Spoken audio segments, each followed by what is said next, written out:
2장 24절 말씀 한 절을 같이 보십니다.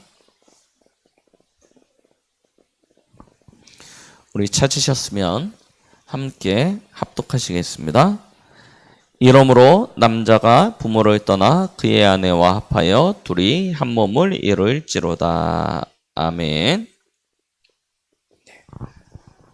오늘 내일 이번 주와 그리고 다음 주 저희는 가정에 대한 메시지를 함께 좀 이렇게 나누려고 합니다. 오늘은 그 가정의 근원으로부터 시작해서 가정이 무엇을 향하여 가야 되는지 이 부분을 함께 확인해 보도록 하겠습니다. 말씀 제목은 행복한 가정입니다.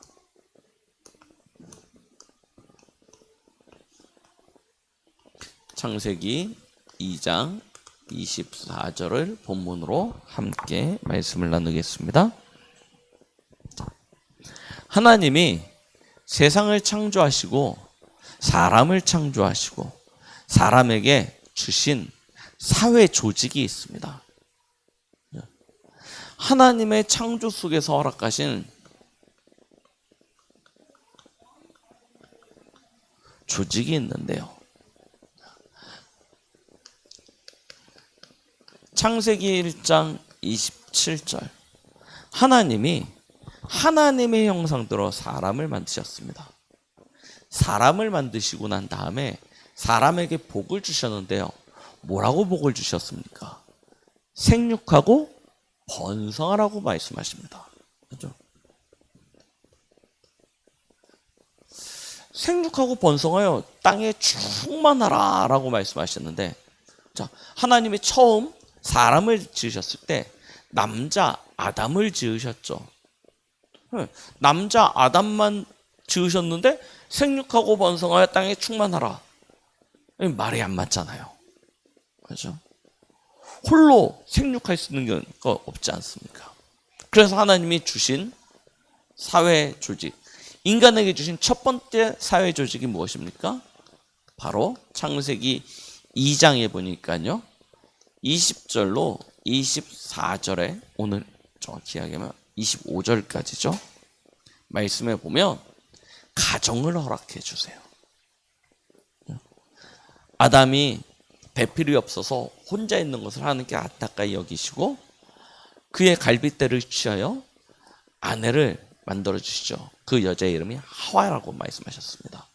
돕는 배필로 하나님께서 하와를 창조하시고 가정을 이루게 하신 것입니다. 하나님 만드신 첫 번째 사회 조직이자 가장 사람에게 허락되어진 근본적인 조직입니다. 왜 그렇습니까? 인간의 창조 목적 속에 무엇이 있냐면 생육하고 번성하는 것이 담겨져 있기 때문입니다. 그래서 이 가정을 이루는 것은 굉장히 중요한 하나님의 언약과 관련되어져 있는 것이죠. 거기서 충만하고 다스리고 정복할 수 있는 발판이 마련되어지기 때문입니다. 자, 그리고 하나님이 또 허락하신 조직이 있습니다. 그 조직이 무엇입니까? 인간이 하나님의 형상을 잃어버리고 타락했을 때 하나님이 만드신 것입니다. 그게 창세기 3장 21절에 피로 이야기되고 있죠. 가죽옷을 지어 입혔다라고 말씀하고 계십니다. 이 피로 말미암아 시작되어진 조직, 피 언약의 조직. 그래서 창세기 4장 4절부터 5절에 보니까 뭘 쌓기 시작해요? 단을 쌓기 시작합니다. 자, 하나님이 피 언약을 주셨고 그리고 난 다음에 허락하신 단, 하나님 앞에 피제사를 드리는 곳이죠. 이렇게 만들어지기 시작한 조직이 출애굽기 25장 7절에 보니까 하나님이 모세를 통하여 성소를 만들라고 이야기하십니다. 이렇게 발전되어 온 조직이 바로 교회죠. 하나님은 국가를 만드신 적이 없습니다. 나라를 만드신 적이 없어요. 하나님은 사람을 만드셨고요. 가정을 만드셨고요. 교회를 만드셨습니다. 이 속에 사람이 살아가야 될 모든 것이 다 담겨져 있기 때문입니다. 출애굽기 25장 8절에 하나님이 성소를 만들라고 이야기하시면서 그 8절에 보니까요. 뭐라고 말씀하시면 내가 거기서 너희를 다스리겠다 말씀하십니다. 성소에서 너희를 다스리겠다. 하나님은 사실은 우리 인생의 주인 되십니다. 왕 되십니다. 그래서 왕들을 세우시지 않으시고요. 그리고 나라를 만들지 않으신 것입니다. 이 세 가지 조직, 개인과 가정과 교회만 바르게 서면요. 사람은요, 충분히 살아갈 수 있는 것입니다. 하나님께서 이렇게 만드신 거예요. 자, 그러니까 딱 뭐가 나오죠? 사단의 공격 대상이 어딘지 나오겠죠. 이 세 가지만 무너뜨리면 다 무너지는 것입니다. 국가가 아무리 견고하게 세워주고 강대국이고 힘이 있어도요. 이 세 가지가 무너지면 다 무너지는 거예요. 개인과 가정과 교회. 사단이요. 요 세 개를 딱 건드립니다. 그 중에 가장 사단이 집중적으로 공략하는 곳이 어디냐? 가정입니다. 왜 그렇습니까? 개개인은 또 굉장히 힘이 있을 수 있습니다. 그런데 함께 모여있는 가정은요, 달라요. 사단이 찾아와서 제일 먼저 어디를 무너뜨립니까? 가정. 이걸 무너뜨려 버려요. 하와를 찾아와서 미혹하여 아담과 함께 선악과를 따먹게 만들지 않습니까? 하와의 문제입니까? 아담의 문제입니까? 그렇지 않습니다. 두 사람이 가지고 있었던 언약의 문제였고, 그리고 그것이 가정을 통해서요, 전 모든 민족, 모든 백성에게 전달되어진 것입니다. 사단의 가장 공격 대상. 자, 우리 지난 몇 주간에 걸쳐서 치유의 메시지를 받았죠. 보세요. 우리는 가정 문제를 단순히 부부간의 갈등, 자녀와의 갈등, 이런 갈등으로만 생각합니다. 그런데요, 실제로 잘 보시면요, 가정에서 무엇이 됩니까? 영적 대물림이 되죠.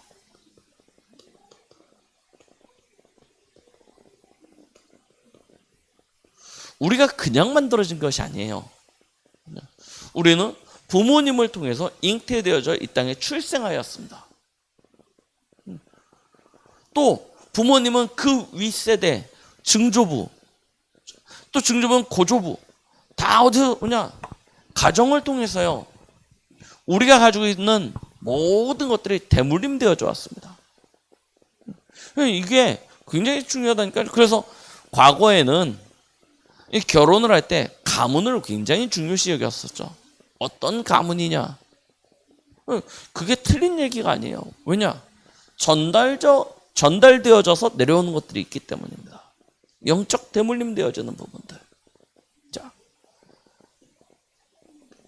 가정 문제가 그냥입니까? 그렇지 않습니다. 실제로 우리가 겪고 있는 대부분의 상처, 어떤 경험, 다 어디서 만들어집니까? 가정에서 만들어지지 않습니까? 특히 아주 중요한 우리 안에 깊이 담겨져 있는 상처들은요, 대부분 부모님으로부터 받은 상처들, 형제들로부터 받은 상처들이 거의 바탕을 이루고 있습니다.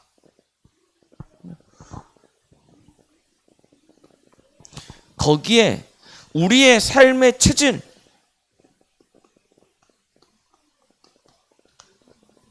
사실은 가정에서 만들어진 거잖아요.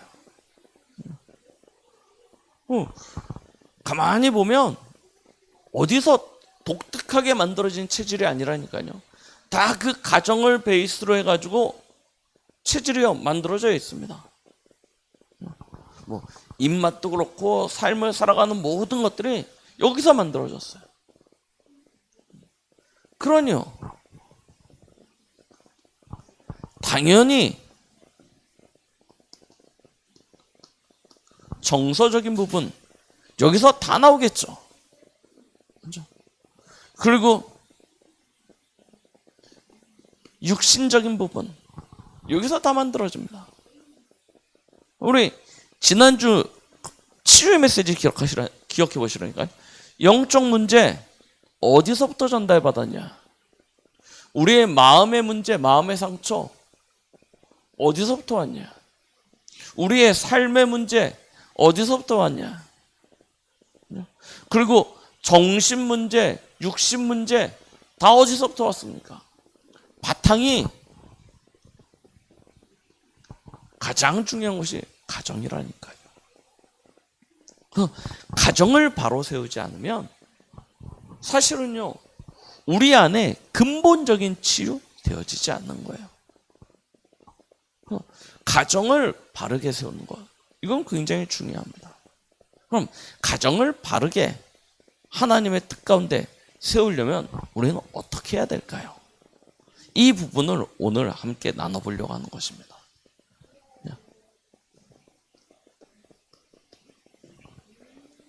하나님은 오늘 본문에 보니까 남자와 여자를 창조하셨습니다. 이거 굉장히 중요한 얘기입니다. 요즘 시대가 이상해져 가지고요, 남자도 아니고 여자도 아닌 그 중간에 무언가를 이야기해요.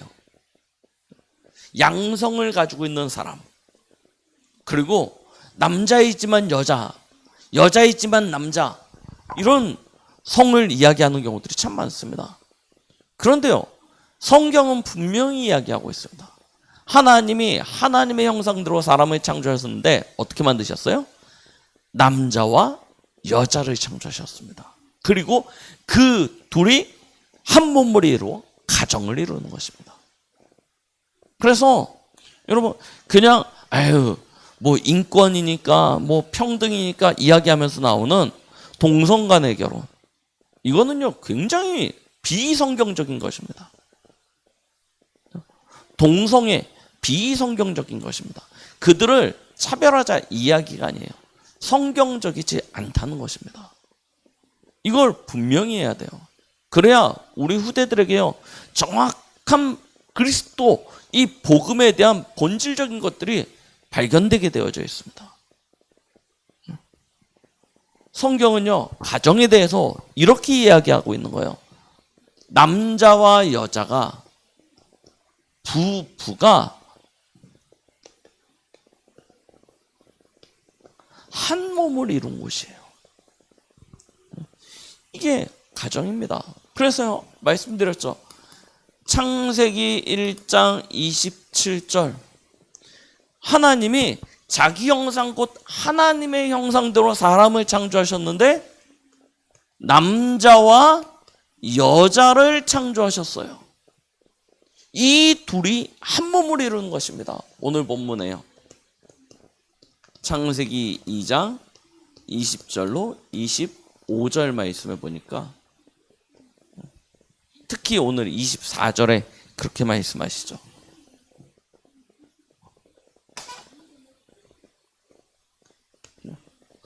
둘이 한 몸을 이룬 거예요.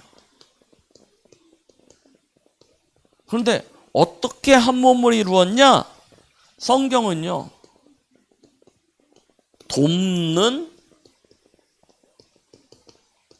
배필이다라고 이야기하고 계십니다. 서로의 부족한 부분들을 채워주는 거예요. 그래서 한 몸을 이루게 하셨습니다. 뭐 하려고요? 다스리고 정복하려고. 그 이야기는 무엇입니까?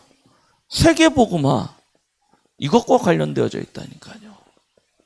그래서 결혼은요, 중요한 언약 안에서 진행되어져야 되고 이루어져야 되는 것이고요. 세계복음화라는 같은 비전을 가지고 함께하는 것입니다. 이 축복이 가정의 시작이에요. 그래서 예수님도 마태복음 19장 4절로 6절에요. 이 말씀을 인용해서 이렇게 얘기하십니다. 유대인들이 또 예수님을 시험하는 거예요. 그때 예수님이 뭐라고 대답하시냐면 예수께서 대답하여 이르시되 사람을 지으신 이가 본래 그들을 남자와 여자로 지으시고, 예수님의 말씀입니다. 말씀하시기를 그러므로 사람이 그 부모를 떠나서 아내에게 합하여 그 둘이 한 몸이 될지라 하신 것을 읽지 못하였느냐라고 이야기하고 계십니다. 예수님이 이 창세기 2장 말씀을 인용하셔서요 말씀하시는 거예요. 가정은 이런. 그래서 뭐라고 말씀하시냐?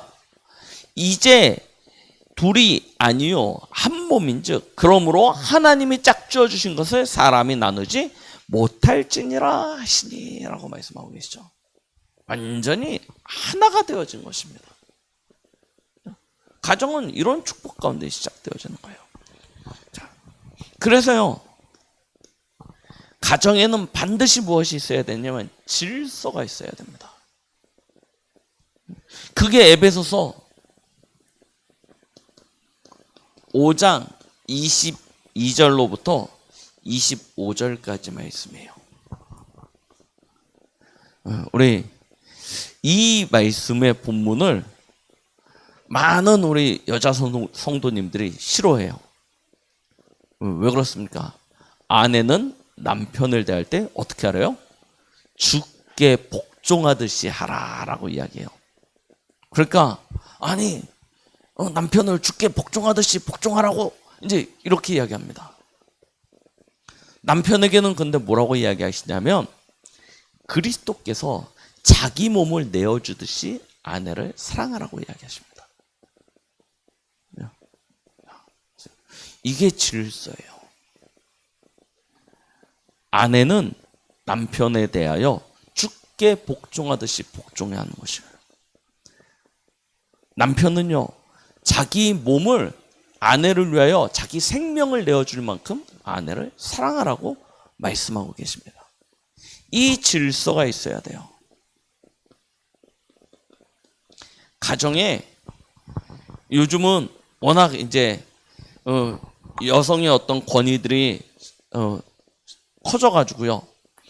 집에서 여자분들이 다 주도권을 가지고 막 하다 보니까 남자분들이요. 뭐 사실은 입도 뻥끗 못하는 경우들도 있어요. 아, 당신 말도 하지 마! 막 그러면서 이제 하는 경우들도 있습니다.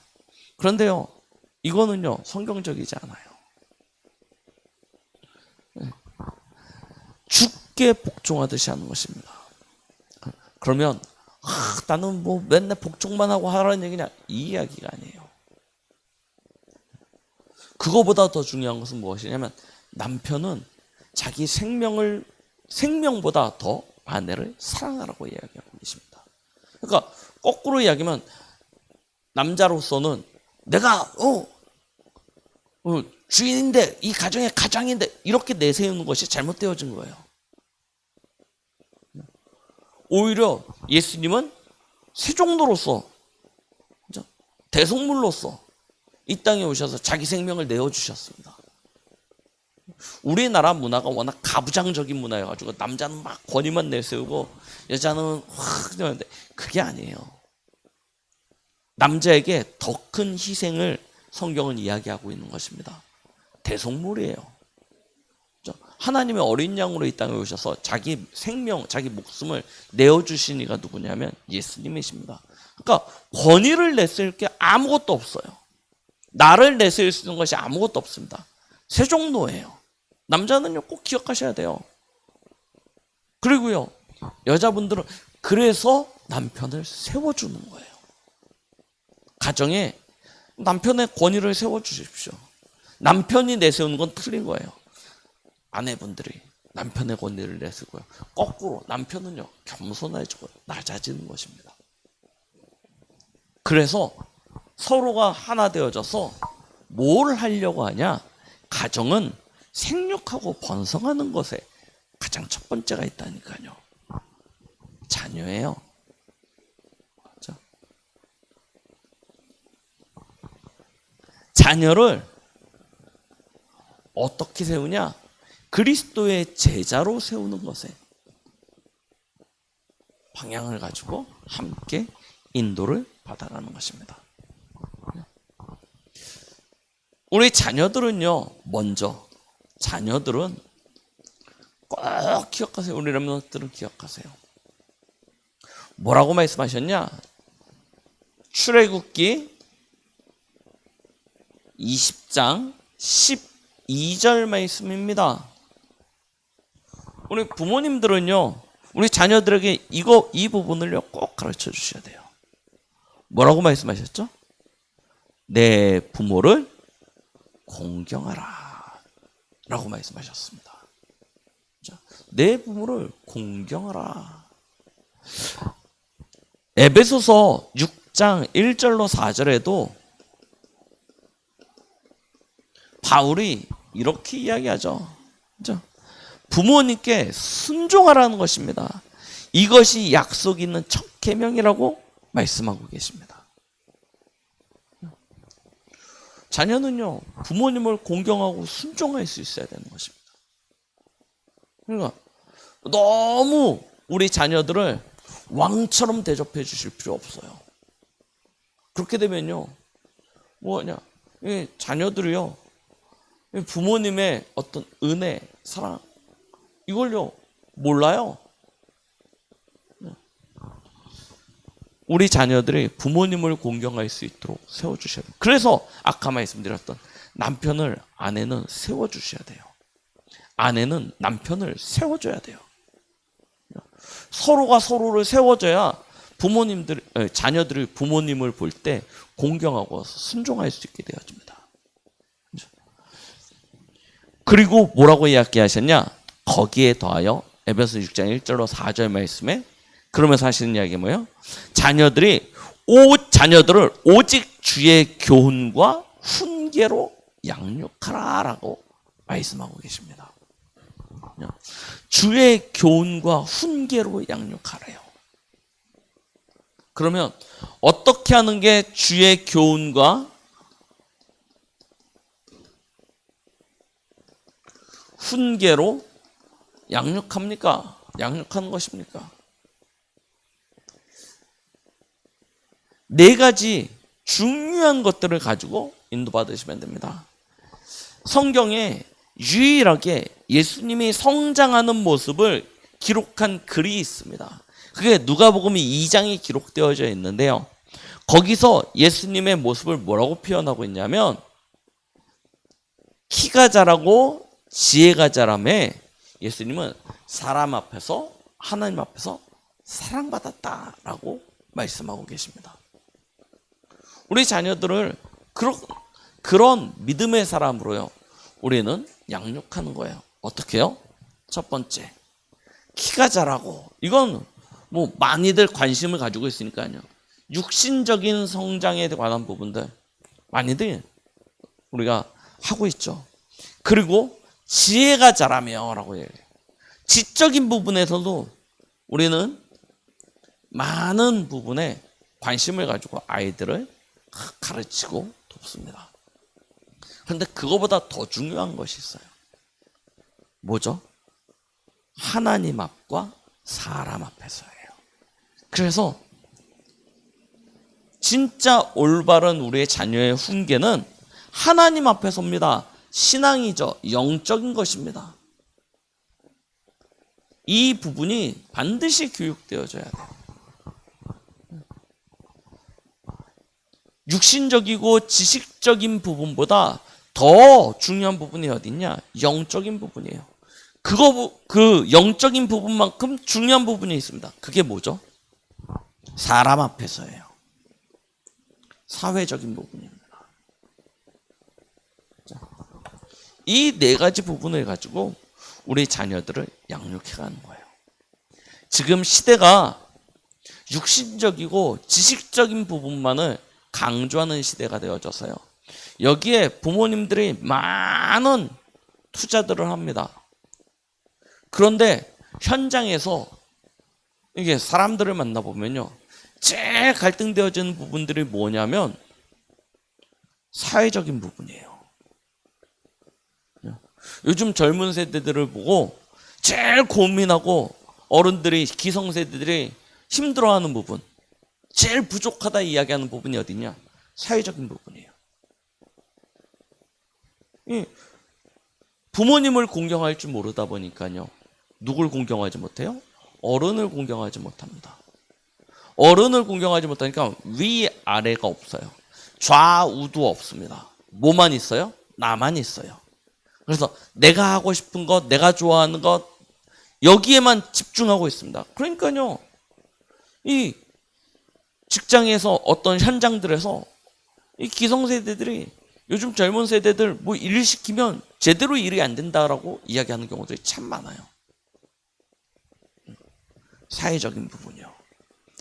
우리 자녀들은요, 부모님을 공경하고 어른들을 공경할 수 있는 세대로 이렇게 키워야 됩니다. 그래야 위아래 좌우를 볼 수 있는 그런 지혜로운 사람이 되어집니다. 지식적인 것 말고요, 지혜로운 사람이 되어져야 돼요. 거기에 바탕은 어디 있냐? 신앙교육입니다. 세상 교육은 흐름을 따라갑니다. 세상 문화를 쫓아갑니다. 그런데 영적인 신앙교육은요, 진리를 따라갑니다. 그래서 어떤 시대를 아울러서 사람답게, 인간답게 하나님의 축복을 누릴 수 있도록 만드는 것이 신앙교육입니다. 그래서 신앙교육이 바르게 되어지면요, 그 렘넌트는요, 어딜 가도 한 사람 이상의 몫을 충분히 하게 되어져요. 왜냐? 하나님이 그렇게 빛으로 소금으로 그 현장에 세우기 때문입니다. 그래서 우리의 자녀들을 주의 교훈과 훈계로 양육하는 거예요. 성경은 심지어 뭐라고 얘기해요? 오직이라고 이야기했습니다. 오직 주의 교훈과 훈계로 양육하라. 에베소서 6장이에요. 그래야 누가복음 2장 54절에 기록되어져 있는 예수님의 모습을 따라가는 그런 제자로 설 수 있게 되는 것입니다. 자, 이 두 가지 부분은 반드시 기억하십시오. 가정이 무엇인지, 남자와 여자가 무엇인지, 이 가정의 역할이 무엇인지 먼저 기억하시고, 거기서 우리 후대들을 어떻게 세울 것인지 항상 방향을 가지고 계세요. 그리고 세 번째입니다. 하나님은 가정을 통해서 복음이 증거되어지길 원하십니다. 이거 꼭 기억하세요. 여러분들의 기도 제목 중에 가장 중요한 기도 제목이 어디에 있어야 되냐? 우리의 가족이 복음화되어지는 것입니다. 가정 전도를 위하여 우리가 함께 기도해야 되는 것입니다. 축복된 가정에 조건이 있습니다. 자, 그 조건이 무엇일까요? 잠언 15장 16절로 17절에 보면요,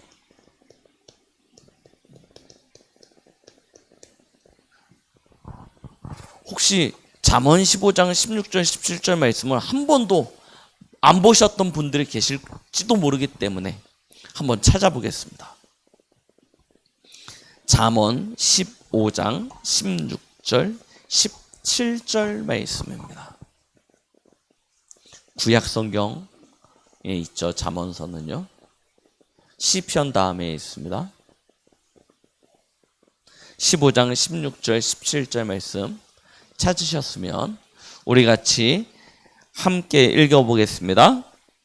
가산이 적어도 여호와를 경외하는 것이 크게 부하고 번뇌하는 것보다 나으니라. 채소를 먹으며 서로 사랑하는 것이 살진 소를 먹으며 서로 미워하는 것보다 나으니라 라고 말씀하셨죠. 그렇습니다. 가장 축복된 가정의 조건은 첫 번째 뭐라고 이야기하세요? 가진 것이 없어도 여호와를 경외하는 것이 크게 부하고 번뇌하는 것보다 낫다고 말씀하셨습니다. 첫 번째 조건 뭐예요? 하나님을 경외하는 거예요. 그리고 두 번째 무엇입니까? 채소를 먹으며 서로 사랑하는 것이 쌈 마블링 쫀 소고기 먹으면서 서로 미워하는 것보다 낫다는 거예요. 그래서 가정의 조건 두 번째는 뭐예요? 서로 사랑하는 것입니다. 이 두 가지가 반드시 해야 돼요. 하나님을 경외하고 서로 사랑하는 것. 이것이 축복된 가정의 조건입니다. 그래서 우리는 이 조건을 보고 봤을 때 온 가족이 구원받는 것을 놓고요, 끊임없이 기도해야 되는 것입니다. 분명히 말씀하셨죠. 사도행전 16장 31절. 주 예수를 믿으라. 그리하면 너와 내 집이 구원을 받으리라 말씀하셨습니다. 하나님이 온 땅의 지면을 쓸어버리실 때 노아를 통해서 하나님께서 말씀하시는데요. 창세기 7장에 보니까요, 하나님께서 노아 한 사람을 의롭다 하셨는데 노아 때문에요, 그의 가정, 아내와 자녀, 그리고 그의 며느리까지요, 다 어떻게 해요? 구원하시는 것. 하나님의 구원은요, 가족 구원에 있습니다. 하나님의 계획이라니까요. 이걸 놓고요, 계속 기도하시면서요. 중요한 것이 뭐냐? 의지입니다. 좋은 게 좋은 거지. 이게 신앙 때문에 다투는 게 싫고 싸우는 것도 싫고, 그러니까 그냥 막 그것 때문에 다투느니 그냥 그거는 그냥 서로를 인정해주고 가정이 화목하면 되지. 대부분 그렇게 생각합니다. 근데 그게 잘못된 거예요. 맨날 싸우라 이 이야기는 아니죠. 우리가 가지고 있는 방향은 분명해야 됩니다. 이 방향과 기도 제목이 없어져 버리면요, 그때부터는요, 어느 순간 그게 당연해져요. 그냥 당신은 당신의 삶을 그대로 살고 나는 나의 삶을 살고, 그래서 서로의 영역을 아예 간섭을 안 한다니까요. 이 신앙에서 서로의 영역을 아예 안 건드려 버려요. 왜? 분쟁될 게 뻔하니까, 다투기 싫으니까. 그런데 그게 진짜 성경적이냐? 그게 진짜 하나님의 계획이냐? 그렇지 않다는 것입니다. 특히 가족 구성원 중에 한 사람, 뭐 이렇게 소수, 혹 한 사람 소수가 믿거나 아니면 그가 안 믿거나 했을 때 그 시간이 오래되어지면 아예 다른 세계를 사는 그런 삶이 되어진다니까요.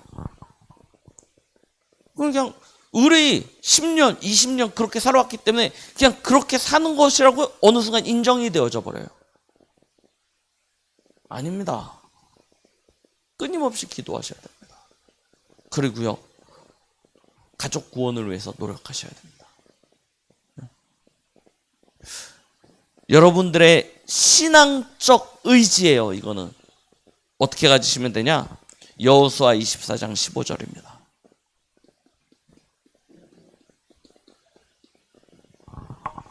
여호수아가 마지막 자기의 죽음을 앞두고요, 온 이스라엘 백성들 앞에서 이야기하죠. 너희는 택해라.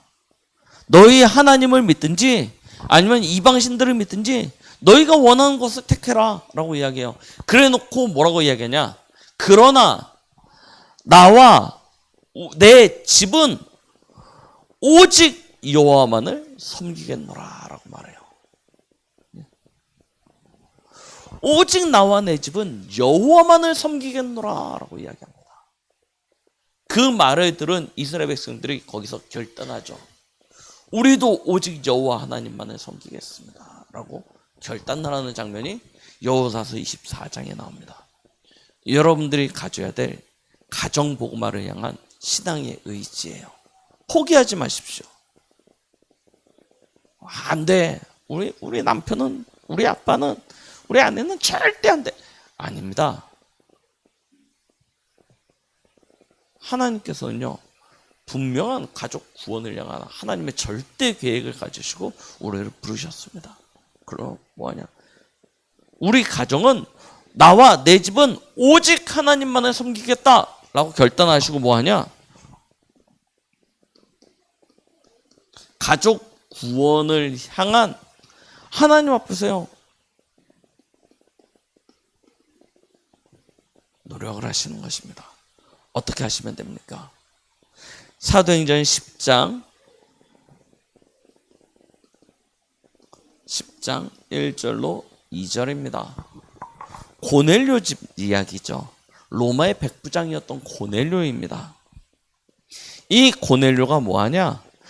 그가 온 집안과 더불어 하나님을 경외하며 라고 이야기하고 있어요. 온 집안과 더불어 하나님을 경외하며, 그렇게 하나님을 바라보고 기도하는 중에 하나님이요 저 피장 시몬의 집에 있는 베드로를 초청해서 말씀을 들으라라고 이야기합니다. 그래서 베드로를 초청해요. 종을 보내서, 하인을 보내서 베드로를 초청해서 베드로가 오는 그 시간에요 22절로 24절에 보니까요 뭐합니까? 이튿날 가이사랴에 이제 베드로가 들어갔습니다. 들어갔더니 고넬료가 그의 친척과 가까운 친구들을 다 모아놓고 기다렸더니 라고 말씀하고 계시죠. 우리는 계속해서 이런 기회, 이런 시간들을요 끊임없이 만들어 가야 되는 것입니다. 사도행전 16장 13절로 15절 보십시오. 바울이 저 빌립보에 도착해가지고요 기도처가 있는 거 하고 가다가 강가에 있는 여자들에게 복음을 전하는데 그 중에 누가 반응을 해요? 루디아라고 하는 한 여자가 반응을 합니다. 그래서 그에게 복음을 전했는데 어떤 일이 일어나냐? 그와 그 집이 다 복음을 받게 되어지는 일들이 일어나게 되어지죠. 그리고 뭐라고 이야기하냐? 그때 루디아가 나를 주 믿는 자로 알거든 내 집에 들어와 유하라 하고 강권하게 되어집니다. 무엇 때문입니까? 가족, 가문, 중요한 이유를 가지고 시작하는 거예요. 사도행전 16장 31절로 34절에 보니까요 바울팀이 옥에 갇힙니다. 감옥에 갇혔을 때요 하나님이요 옥문을 열어서요 이렇게 나올 수 있는 그런 일들을 만듭니다. 그때요 바울이요 도망간 것이 아니고 그 자리에 있는 거예요. 그러니까 간수장들이 깜짝 놀래가지고요 막 쫓아와가지고 도망갔는 줄 알았는데 그 자리에 있는 걸 보고요 그를 쫙 모시고 자기 집으로 데려갑니다. 그러면서 내가 어떻게 하여야 구원을 받으리까? 그때 하는 이야기가 주 예수를 믿으라. 그래야만 너와 내 집이 구원을 받으리라 말씀하죠. 그 날에요 어떻게 됩니까? 그와 온 가족이 다 세례를 받게 되어집니다. 이런 일들이 일어나게 되는 거예요. 그러고 난 다음에 바울이 이야기하죠. 내가 로마의 시민권자다 하면서 이제 일이 진행되게 되는데요. 보세요. 우리는요 가족들에게 복음을 전할 수 있는 끊임없는 기회들을 계속 어제 안 믿었을 수도 있습니다. 그렇죠? 분명히 복음을 전했는데 어제 안 믿을 수 있어요. 오늘도 안 믿을 수도 있습니다. 내일도 안 믿을까요? 우리는 그동안 몇 번의 시도를 하다 보니까 마음속에 딱 아예 굳어졌어요. 진짜 이 사람은 어렵겠구나, 힘들겠구나. 하나님이 특별하게 역사하시면 그때 바뀌어지지 않는 사람 절대 안 바뀔 거야 라는 믿음 아닌 믿음이 딱 내 안에 자리 잡아서요 어느 순간 되어지고 나부터는 그냥 의뢰이 그럴 거라고 생각하고 아예 신경을 안 쓰는 경우들이 많습니다. 그런데 아닙니다. 하나님의 절대 계획이라니까요. 가족 구원. 그러면 뭐하냐? 이 하나님의 계획을 가지시고 가족 복음화를 위해서 계속 우리는 기도하면서 그런 말씀을 들을 수 있는 계기와 그런 방법들을 계속 만들어내셔야 돼요. 찾으셔야 돼요. 전도자를 모시고 아니면 말씀을 들을 수 있는 자리로 모시고 계속하면서요 가족이 구원받을 수 있도록요. 이 부분은 굉장히 중요한 영적 싸움이자 굉장히 중요한 하나님의 이유 있는 도전이 되는 것입니다. 포기하지 마십시오. 행복한 가정, 하나님의 축복 누리는 가정의 조건은 첫 번째, 여호와를 경외하는 것입니다. 이거 꼭 기억하세요. 절대 속지 마십시오. 사람이 화목하게 사는 것이 화목된 가정, 하나님의 계획 속에 화목된 가정이 아닙니다. 하나님의 진짜 가정의 축복은 요한복음 2장 1절로 10절 그 가정의 주인이 하나님 되는 것이 하나님의 가장 큰 계획입니다. 하나님은 가정의 주인이 하나님 되길 원하십니다. 우리는 그런데 가정의 주인이 하나님 되기 원하는 것보다 우리 가정이 평안한 걸 더 원해요. 잘못되어진 것입니다. 가정의 주인이 하나님 되셔야 돼요. 그럼 우리 렘넌트들은요 진짜 기도하시라니까요. 미래와 장래를 놓고 하나님 앞에서 배우자 놓고 진짜 기도 많이 하세요. 이미 어쩔 수 없는 우리 어르신들은, 기성세대들은 어쩔 수 없지 않습니까? 그 속에 중요한 하나님의 계획, 하나님의 이유를 가지신 참된 도전을 하십시오. 우리 가정의 주인은 하나님 되심을 고백하면서 나와 우리 집은 오직 하나님만 섬기겠다 딱 결단하시고요. 도전하세요. 신자와 불신자는 아예 다른 세계 속에 속하여 있습니다. 다른 신분을 가지고 있습니다. 두 세계가 화목하게 돼. 북한과 남한이 화목하게 산다고 둘이 하나 되어진 건 아니지 않습니까? 다른 거라니까요. 다른 나라라니까요. 하나 되어지려면 주인이 한 분이 되셔야 돼요. 이걸 놓고요 계속 기도하십시오. 그래서 진짜 우리 가정에 하나님만이 한 분 주인 되어질 수 있도록 그거 놓고요 계속 기도하시면서 도전하시고요. 그러면 뭐합니까? 그걸 방향, 그 목적을 가지고 우리 가정에서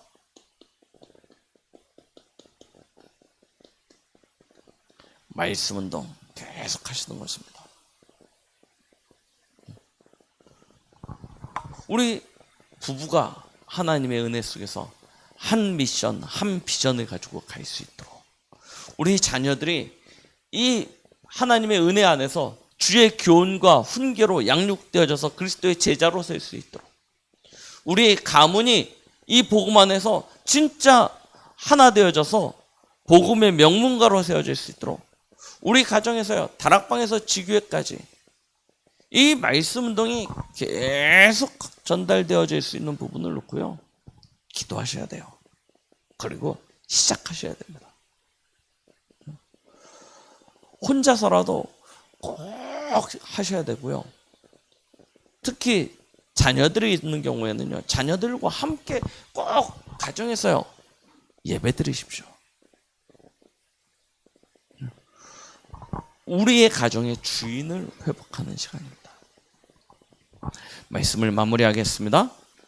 자, 하나님께서는 가정에서 모든 역사가 일어나도록 가정을요 가장 중요한 사회 조직으로 근본이 되어지도록 우리 사람에게 허락하여 주셨습니다. 여기서 모든 일들이 만들어집니다. 우리는 이 가정을 하나님의 축복된 가정, 행복한 가정으로 이제 회복되어야 됩니다. 어떻게 해요?